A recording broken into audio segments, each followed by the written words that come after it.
देखियो झूला पुल पर छी और ललन भाई छै, देखियो गाड़ी केना लगेने छथिन ई सब, और फर्स्ट क्लास एडवेंचरस फील ककरा कहै छै ई सब देख रहल। ललन जी कहाँ से छियै यहाँ? जी हम देवधा से है, बगल में ही पड़ते हैं। अच्छा, नेपाल में पड़े छै या नहीं, इंडिया में पड़े छै। अच्छा, है ना, अच्छा। बस यहाँ के नज़ारा जो है ना बहुत अच्छा लगे है, और बहुत दूर दूर के आदमी आबे ना इधर हमहूँ अइले देखे लागी कि देखे छी के नज़ारा लेकिन बहुत अच्छा लगल है ना, सुकून छै ना जी, मौसमो मस्त छै। और आगे में एम्हर से दिखा दिए, देख लियो यह छै झूला पुल, और यह झूला पुल देखे ले लोग दूर दूर से आबै छै। ई अहाँके जयनगर के ठीक सटल ई पड़े छै, लेकिन इंडिया और नेपाल के सीमा छै।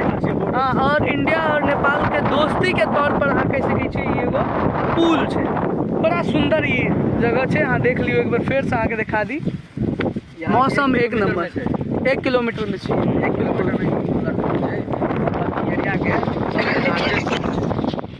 मतलब ई एरिया में मिथिला मतलब जो है मधेश में, मधेश में सबसे लार्जेस्ट पुल छै ये। अच्छा, हाँ लार्जेस्ट और बहुत आकर्षण पुल है, बिल्कुल बहुत आकर्षण पुल है। तो लोग काफी डिस्टेंस से आते हैं यहाँ देखने के लिए, और रेस्ट का भी व्यवस्था किया गया यहाँ पे, है ना। और धीरे धीरे व्यवस्था भ जेतै, हाँ। काफी बढ़िया पर्यटन